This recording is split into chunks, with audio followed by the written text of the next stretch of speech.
Welcome back, friends, to Terraverse TV. I'm John Altarelli. I'll be your host today. Today, we're going to cover a topic that's of great debate and also something that I've been interested in trying to solve or deal with for most my entire life, and that is affirmative action and the new incarnation expanded to sort of DEI policies. We're going to start with an analysis by two professors, Rosenbaum and Dershowitz, on the Supreme Court cases at UNC and Harvard, where they recently struck down affirmative action as race being a consideration in college admissions as a violation of the 14th Amendment. We'll start there, but before we get started on this content, I'd like you to subscribe if you like it, like, share, and please, as I always, give us some comments. We try to improve every time we do a show, and we want to cover topics that mean something to you or interest to you.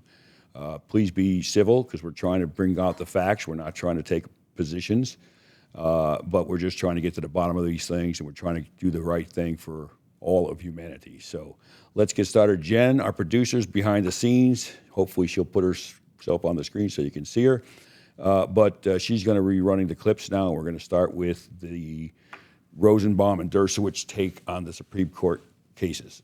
All right, back to that breaking news involving the Supreme Court. The High Court ruling to end affirmative action in college admissions, essentially not being able to use race within the admission process, finding out that UNC Harvard violating the 14th Amendment. I want to bring in Professor Thane Rosenbaum. He's a distinguished professor at Touro University. Thanks so much, Professor, for coming on here, obviously on the heels of this breaking news here on a 6-3 and a 6-2 vote, respectively, North Carolina and Harvard. Talk to us about this, and obviously you being a part of a college as well, understanding the admissions process and how this now could change. How big of a ruling is this, sir? Well, Sean, it's pretty huge, right? Because remember, it all started with racial quotas. That was the original concept, that you would set aside a number of spots for African Americans to address the history of racial segregation and prejudice. But the Supreme Court eventually struck that down and said that clearly violates the 14th Amendment Equal Protection Clause, because you're literally saying we're creating these spots. So what happened instead is the Supreme Court concluded that there is something called diversity of the student body that is enhanced by having all kinds of people. And what they were saying, that includes hockey players and musicians, right? Even family legacies, right? So the Supreme Court ended up with a kind of resolution by saying affirmative action could apply as a factor in addressing how one achieves diversity.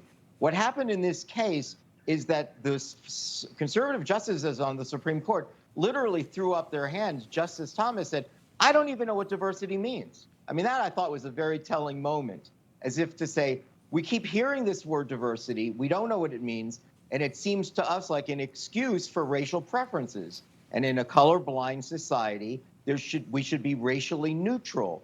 In a way, Sean and Emma, they're literally saying, we have no problem with hockey players, we don't have any problems with musicians, because that's not that's a colorblind decision.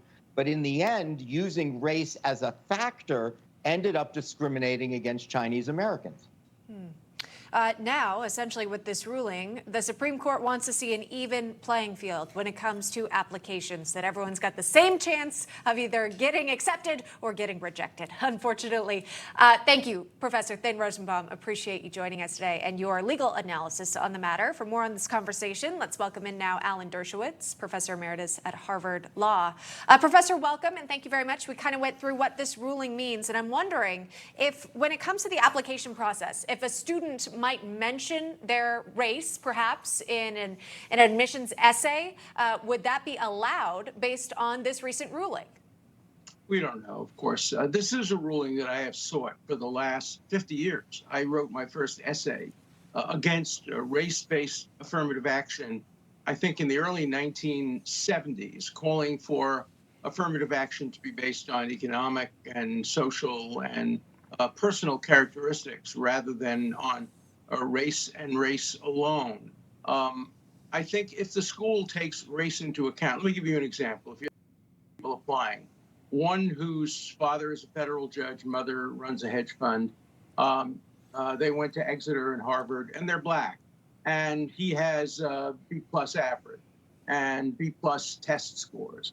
And that person is competing for admission, and there is a competition for admission, against someone from the Ozarks whose mother died of a fentanyl overdose, whose father is unemployed, and who really made it from the bootstraps and has a slightly higher grade score.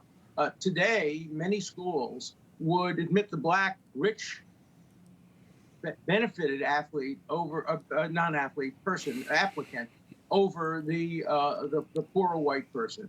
That no longer can be taken, can be done. You can't use race alone, but you can use surrogates that sometimes correlate with race. If you were, for example, yourself, subject to discrimination. I was subject to discrimination. I was first in my class at Yale Law School.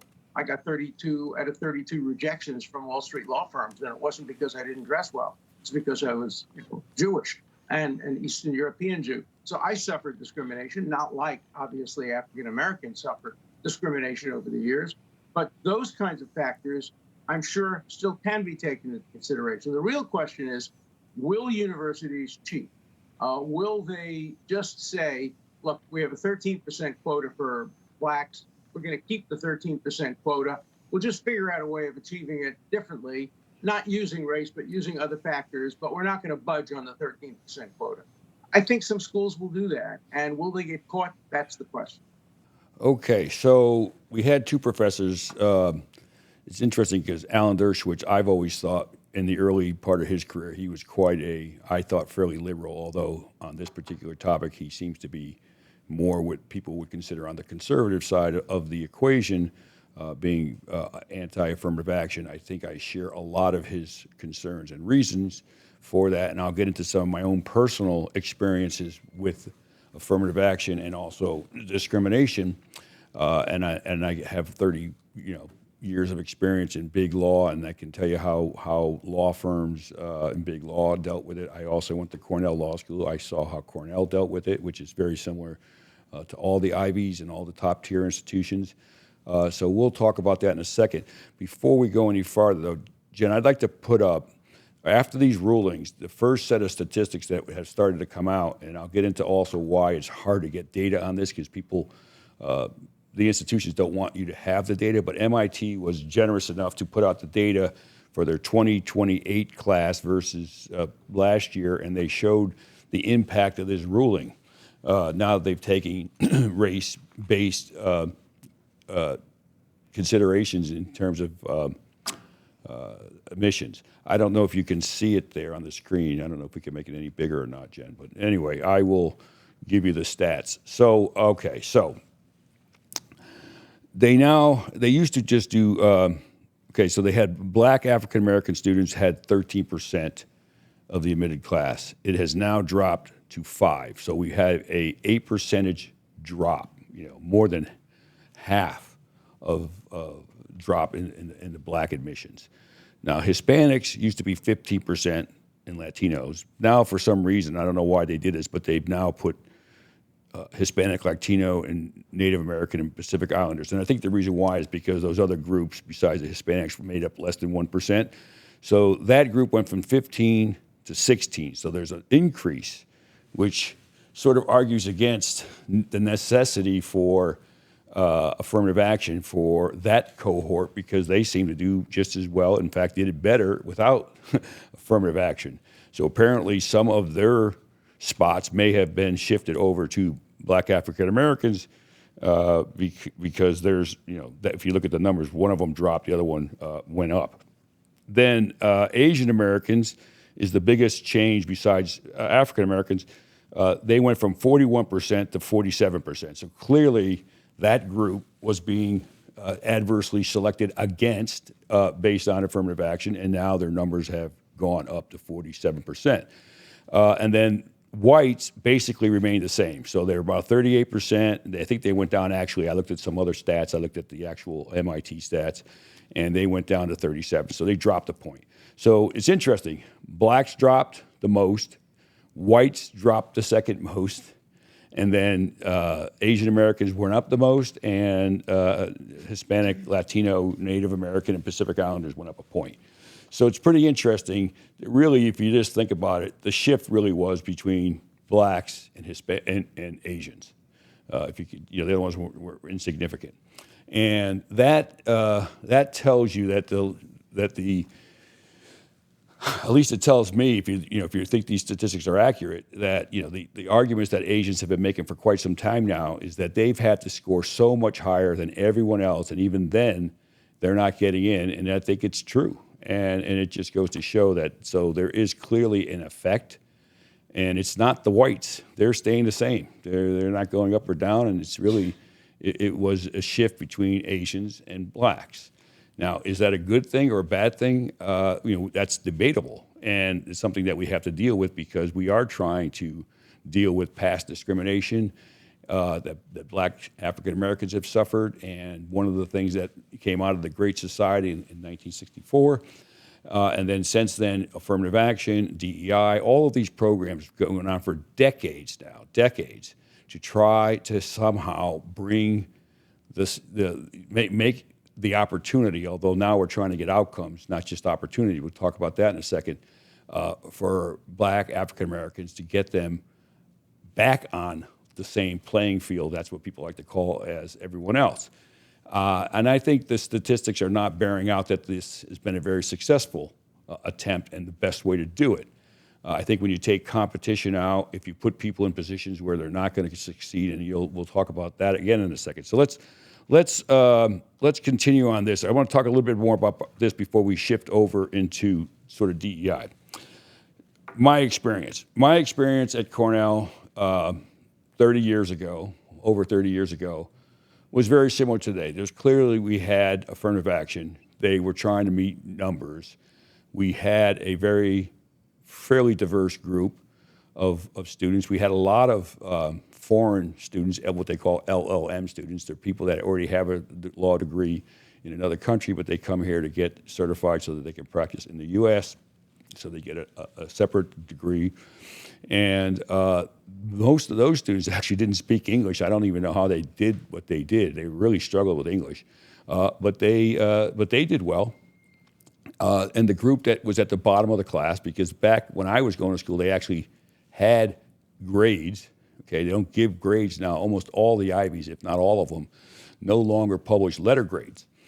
It's pass-fail, and that's part of this whole thing, is to continue to hide the data so we cannot look at and see how is this program working. Is it creating better outcomes, or is it just putting people in a situation where they're not going to do as well because the competition is so stiff?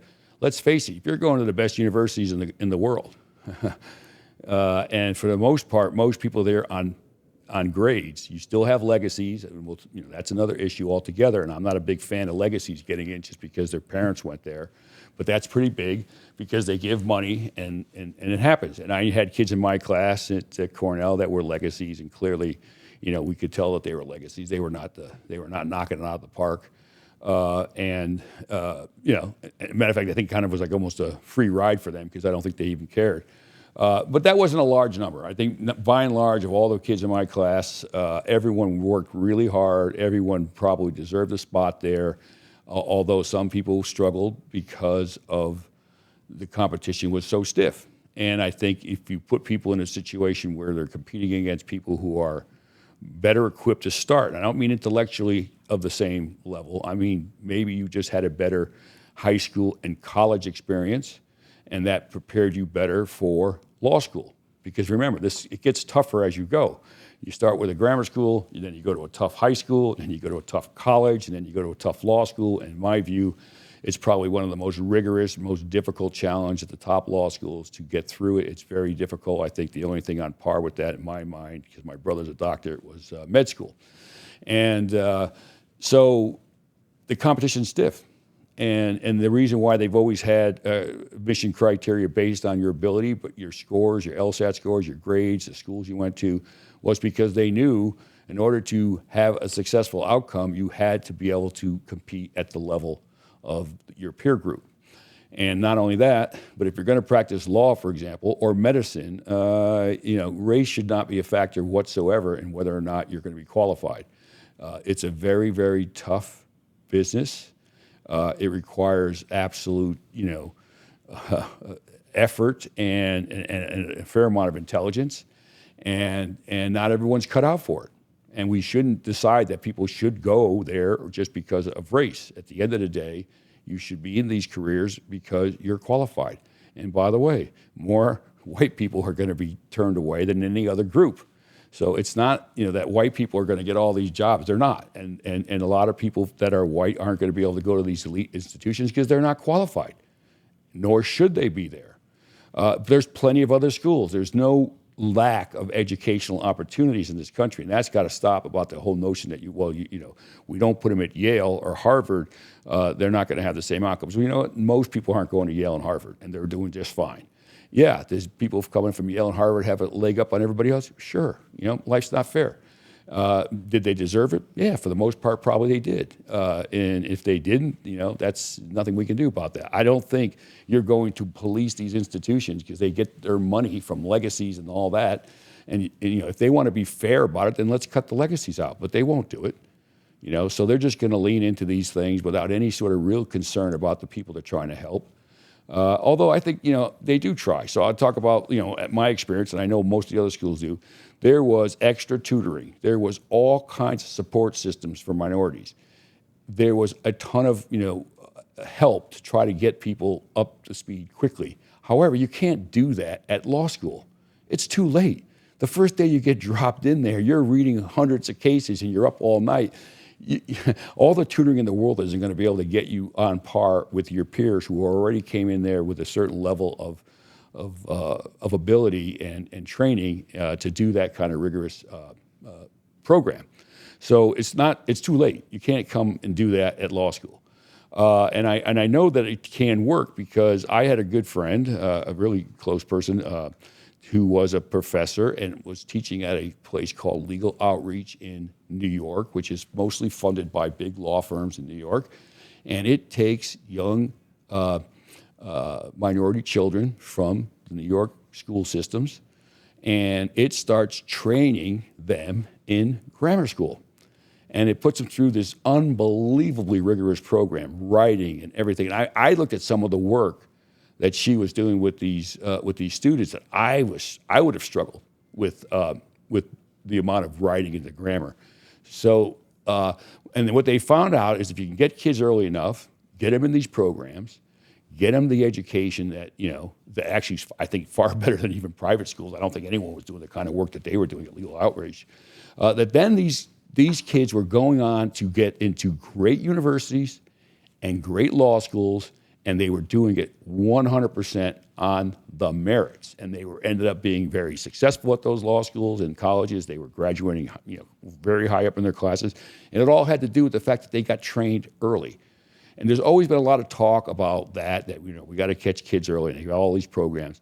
But you have to go back and sort of say, where is the failing? Well, I think you have to really start to look at, and we're going to do a bunch of series on this, what happened to the public school systems? It is absolutely failing. It's absolutely failing kids. It's not just minorities. It's failing everyone that's in there. And at the end of the day, for the most part, we've got to figure out how to fix that. If we don't fix that, you're not going to solve the problem at the back end with affirmative action at universities and professional graduate school, or even on the job. So I think it's a mistake. And one of the problems that you have when you try to look at this in a sort of fair and objective way, which I've tried to do, I actually wrote a paper. I did a lot of research when I was in undergraduate because I really love this area of education to try to figure out what the real outcomes and what the inputs were. I'd run a regression analysis with a bunch of data to try to figure out what matters: class size, parents' income, books in the house. I used a number of different variables to try to come to a conclusion, and there's been hundreds of studies on this, and they come out all over the map because they're not really addressing it in a sort of fair and balanced way. It's kind of political, and if you have a paper that you want to put out there with real data in it, you're not going to get published, and you're going to get silenced because no one wants to hear the real facts on this stuff. And in fact, Law schools now don't produce grades, as I mentioned, and a lot of schools don't produce grades anymore. They don't show rankings. When we were hiring in the law business, for example, we used to ask for transcripts. They no longer allow us to get the transcripts, so we have to interview people without knowing their background. And we were not allowed to decide who to pick. They came through a lottery now, so we only, because law firms in New York used to only hire from the top 10, 20% of the classes, even at the best schools. And like when I started, we probably only looked at 8 to 10 schools. We only hired from 8 to 10 schools, and we always had the top, the top part of the class. Then they get away from giving us the data, so we couldn't do that, and it just became difficult. And I think it didn't help the outcome. And the reason why I say that is because even after all that, and I don't have exact statistics, I just have from my 30 years in my firm's, sort of numbers. I was always on the recruiting, so I always did all the recruiting. I did first year training, summer associate training. So I was very heavily involved in training associates, young associates, and partners. That was something I love doing, and it's something that's very important because you come out of law school, you're not ready to practice law. I can tell you that right now. You have a lot of work to do before you can practice law. And it takes a lot of effort and time, and it takes help from mentors. You need to find a mentor. You need to have older associates or partners who are willing to spend time with you to help you develop your skills so you can actually be productive and then develop yourself into your own fully blown, career as an attorney. And what we found is that after about 3 years, we lost about a third of our associates would wash out. By the 5th year, I think it was getting up somewhere like 60, 70%. And by the 8th year, it's like 95%, because if you don't make partner, when I was coming up, it was what they call up or out system. You either made partner or you were sent on your way to, to a lesser firm or some other career field, or in-house or whatever. You couldn't stay if you were not considered partner material. Now that's changed a lot now because they need a lot more bodies. They have these different tiers. They have non-equity partners. They have of counsel. They have lots of different tiers where they can continue to keep people well past their 6th or 8th year or even 10th year. But that did not exist when I first came out. You either made partner or you were sent on your way. And I think I used to look at these numbers a lot because I was part of the recruiting. We're trying to figure out what our ROI is on investment for hiring, because it costs a lot of money. You have to hire a law student after their first year of law school. So you have to predict out already now 2 years to see what your needs are going to be, and you're deciding at the end of the first year. They're coming in their second year for their sort of trial period, and if you like them after their second year, then you hire them when they graduate from their third year. So it's very tough for law firms to predict the supply and demand of students or the demand for the students and pick the right numbers. And then if the washout rate is so high, you're investing a ton of money, because in the first 2 or 3 years, we hardly ever even billed out our associates back then because clients would not pay for attorneys who were not yet prepared to practice law at the level that they need to. And I mean, people get away with it now, and these associate rates are so ridiculously high. It's almost unconscionable. And they're putting tons of people on matters. We used to thinly staff matters. We'd only had a few lawyers on each matter. Now I actually hire law firms to work for me on my matters. I'm sort of a boutique now. I work mostly alone, but I use other big firms to work on matters with me. And, I get so frustrated. There's 20 people on a call, 100 people on the bill. I don't even know what these people are doing. But that's what happens when you have an hourly rate system where you're trying to get, you make your money by how many hours you spend. But anyway, I got a little bit off topic on that. But there's a lot of things that are happening out there where we can't look at the data. For example, I know that they only give you sort of, high-level analysis about how people are doing at these schools. Like, it's clear that that the minorities are not being well represented in sort of the, magna cum laude, order of the coop, which is sort of top 10%. All of these sort of categories of high achievement, they're not competing as well there. The bar passage rate is lower for minorities, despite the fact that almost every law firm and every university puts extra effort into helping people get ready for the bar. Job placement in big law is not equivalent to the sort of the numbers that are coming out of law school. A lot of minorities are not going into big law because it's the most competitive field of all, and they're opting more for government, private and public service and other areas, which are fine careers and nothing to denigrate. There's lots of good attorneys in those areas, but it's clearly not the same level of competition that it used to be in big law. Same thing about law review. So there's clearly a mismatch between the numbers of people who are being brought in terms of on affirmative action and the outcomes for them. And now that they've taken away grades and they've taken away any real ability to analyze this stuff, we really can't see the difference and say, okay, are we being successful? And if the goal is just to put people in there so that they can say they went there and somehow that's going to rise all the boats, and that's going to give role models for other young minorities that they're going to go to school too. That's all good, and I think that's a good goal. I just don't think it works out in reality when people are not successful, and therefore it's important. I think we lost the screen there, but anyway, so that's something that's pretty important. And but there clearly is a fix, and I think the fix is to start earlier, to train people earlier, and not get them at college and law school and graduate school level. And that all goes back to my biggest concern about our country is the failure of our public education, K through 12. And that is something that we spend an enormous amount of money. We complain about it a lot. We get the teachers union going one direction. And the problem is, if you have a failing system for 60 years, at some point, okay, you got to do something about it. You can't keep saying, give us more money, and then it's going to go away when it never does. You have to admit there is something fundamentally flawed in how we're delivering education at the public school level, and not just for minorities. I think it's across the board. You can see it for anyone, including my son who was in public school. I had to take him out and homeschool him for 2 years because it was an abysmal failure. The school that he was going to, in a town where we paid an enormous amount of taxes, was failing for 7 years in a row based on the reviews that the state does for all of its schools. How can it be? And every year we gave them more money in taxes. Beautiful high school. It was amazing. It had like it seemed like a little town in Connecticut, but it had an observatory. We had a telescope. I mean, we had one of the nicest football fields you've ever seen. But at the end of the day, the kids were coming out of there. They were struggling. Anyway, I'm going to get off the school part, and we're going to shift over to DEI and corporations and other areas. It sort of even leans into our political candidates even. So that was my take on this Supreme Court rulings on affirmative action.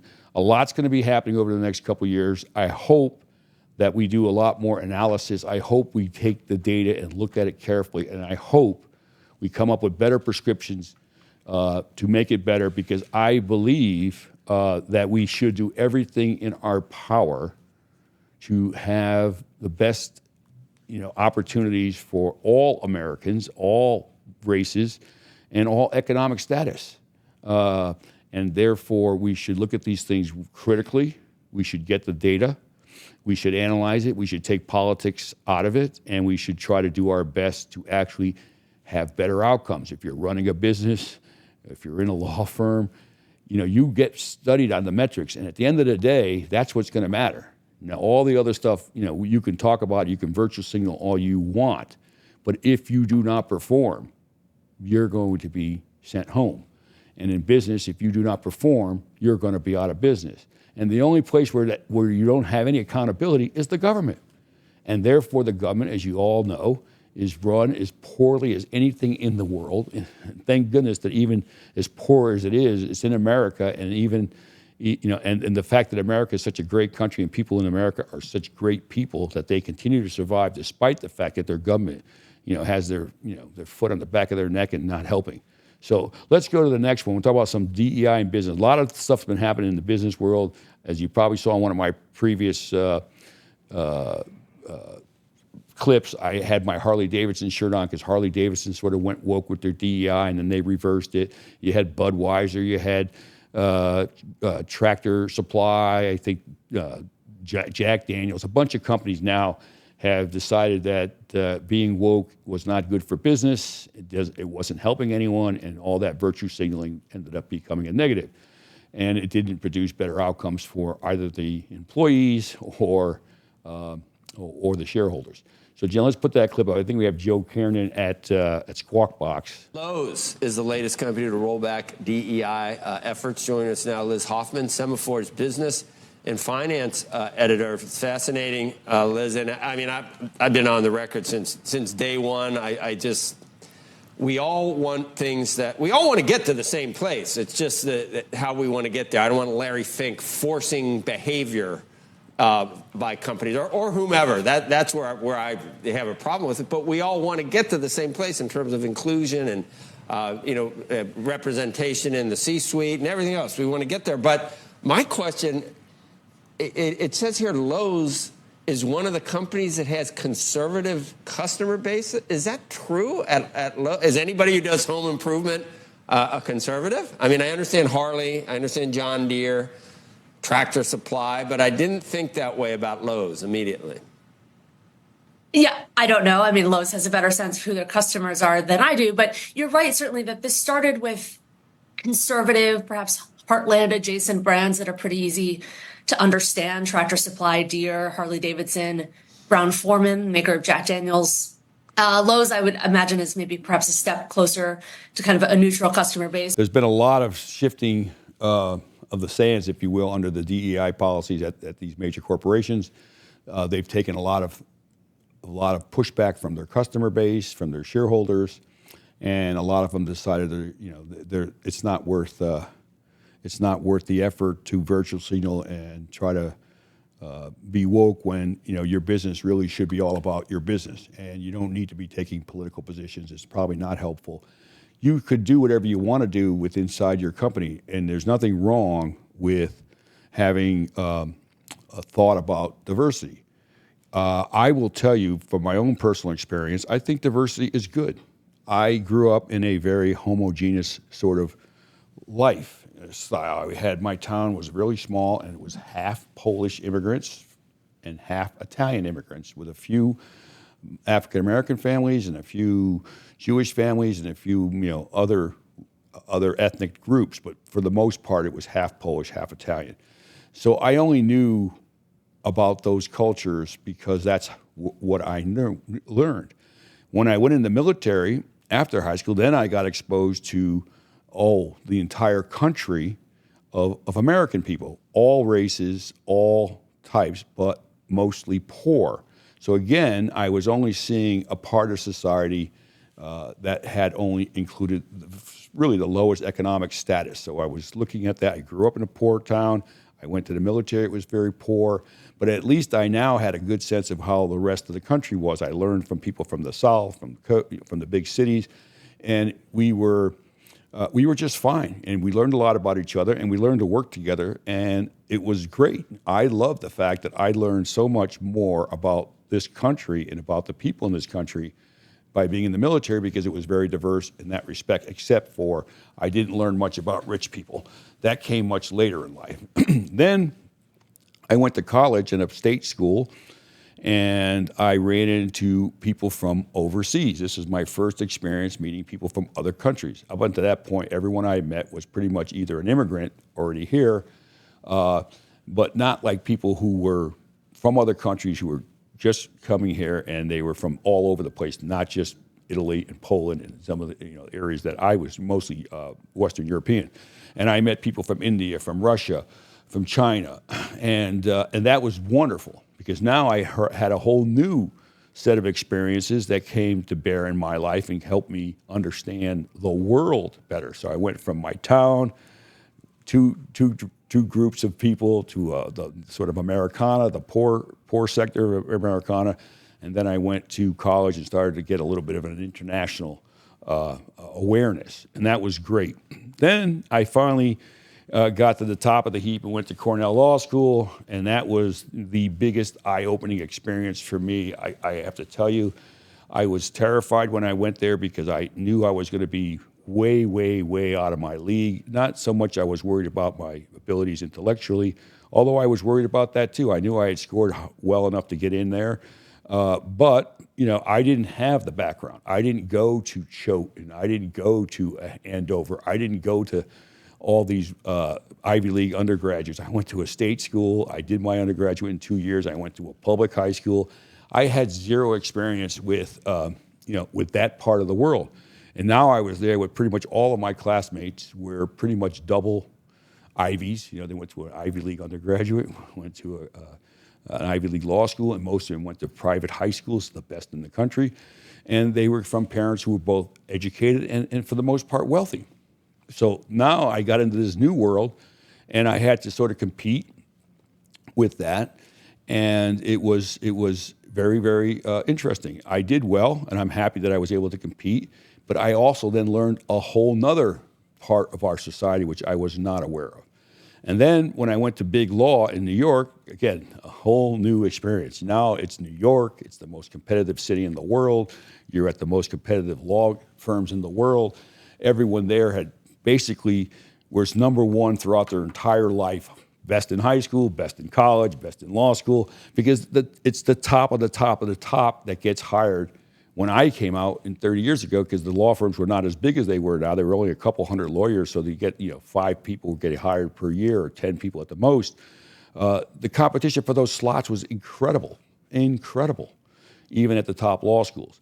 So to get there, and then you go and these firms in New York, in particular the top firms, they were largely, for the most part, formed by Anglo-Saxon Protestants back at the turn of the century, and were very what we used to call white shoe, and they were very white and very male and very not Jewish, not Catholic, not other areas. They were pretty much very homogeneous in their own respects, and they were very moneyed, and they came from privilege.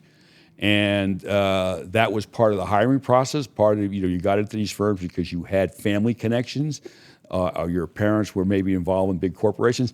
It was sort of a feeder, if you will, for the business. And that's how it was. And if you were not part of that world, or you were not known, you were not going to be. Why would they want me? A kid from Derby, went in the military, went to college late in life, I didn't have any contacts whatsoever. So coming into a law firm with zero contacts, why would they want you? I could bring nothing to the table other than my abilities. And that wasn't always what was the only reason why you got hired. You got hired for other things. And I was lucky enough at the time that they still needed somebody to do the work. So I got hired to do the work, and I did the work, and I did it very well, and I made partner very early and all that. So it ended up being a good career for me, but it wasn't that easy. And we did have diversity, and there were not very many African Americans. Matter of fact, women were prohibited from being partner at these firms. Jews had to go start their own firms. They couldn't even get hired at these firms. A lot of bad stuff happened, prior to the 60s and 70s and 80s. And things have gotten much better. You don't hear that much. I think half of the women in law now are big law are like women now. So that's changed completely, and the number of minorities is up dramatically. However, it still isn't that way at the partner level and at the management level. Just like all the big corporations, there's still a disparity between just pure numbers based on the population and who's in that job. And you can't explain all that by racism, because it's not that way. Some of it is just people don't maybe want those jobs. That's not where you're good at. So there's a lot of factors. It's too easy to just call it, systemic racism. It's not helpful, because it doesn't get to the root problems, if there are problems, and I believe there are problems, that we need to address. And I really believe most of it comes from early education, and the public school system is going to be our best chance to fix this. And I never really was that concerned about affirmative action. I was more concerned, to be honest with you, with legacies. It's harder to get into the top schools when a big portion of your class is already legacies. They're going to get in anyway, and that always troubled me, because they had zero requirements. So forget about whether you lowered them a little bit for minorities or you made them a little higher for Asians. But legacies, nothing matters if they're going to get in because their parents, got them in, and that's a big issue. So that's something that we should take into account. And when we talk about this issue, that's got to be on the table as well. Okay, so let's go back to these companies. So we had these DEI companies. There's a lot of problems. There's a lot of pushback, and I think you're going to see that DEI is going to have to rethink, or the proponents of DEI are going to have to rethink their messaging and what they're really trying to get to, and the better way to do it. And I think if they don't do it, I think there's going to be a very big divide, and I think DEI will sort of lose its value. And I think that would be a bad thing, because I think the diversity, like my life of all, as I came along in my life, the diversity of knowing people from everywhere and learning about people from everywhere and working with people from everywhere and having those perspectives is valuable. Do I think that's the only thing you should worry about when you're hiring someone? Absolutely not, because you're not gonna survive if you don't have people who could actually do the job. You're not going to hire people for, and I know they use the sports analogy, people don't like it, but it's really a fair one, because it's one of the most competitive areas where nothing else matters but your ability to compete. So if you can't compete in basketball, you're not tall enough, you're not fast enough, you're not good enough, you're not getting that job. I don't care what your color is or what your father, mother did or whatever, that's not going to work. And it's the same thing in other areas. So at the end of the day, you have to, for very competitive jobs, at very competitive sports or whatever it is, talent should matter. It really should. And but there should be no barriers whatsoever for anyone who wants to go and try to compete. And in fact, if you want to sort of help people who are underrepresented or people from lower economic areas, I think it should be more economic. I think everyone that's poor should have a shot to get there if they can. I think we should try to help all people at the bottom of the economic status. And we should add more help, not more money, not more preferences, not more programs that don't do anything, not more pork. We need to sort of look very, very seriously. We should study the problem, and there has been people who try to study it, but they can't get it. They can't get a word in. Thomas Sowell had done a great job. I don't know, people don't want to listen to him, but he knows what he's talking about. He's done a lifetime of research on these very issues, and he has the data. And he has the prescriptions for improving it. Yet none of this can get done, and I don't know why. If you really care, why would you prevent people from trying new things that might work better? Why would you be against school choice when we have a lot of data that shows that it works, particularly in New York, where we have these charter schools? They work very well. And Thomas Sowell did a study on those, and you can look at the data. It's real. But people don't want it because it goes against the teachers union, and it goes against the government bureaucracy that wants to keep its hegemony over the money. If you take New York City, for example, it has the worst infrastructure I've ever seen in my life. They have the best real estate available. And think about it. A private school's got to build their stuff. They've got to maintain their stuff. They have to hire the teachers. They have all that to do. And they can do it for less than the government in New York can when they built these buildings decades ago. So they don't even have a CapEx issue. They have a maintenance issue, of course, which they don't spend any money on. They're terrible, these schools. Some of them don't even have elevators. I had to walk up 5 stories to go teach a class at a public school in New York. It was unbelievable. I don't know how the good thing that they're young kids and they can get up and down those stairs. It would drive me nuts if I had to climb up and down 5 flights of stairs every day in my old decrepit body. But that's a tragedy. It's a tragedy. In New York, we spend more than anyone else, and we have the worst. Full stop. And there's no denying it.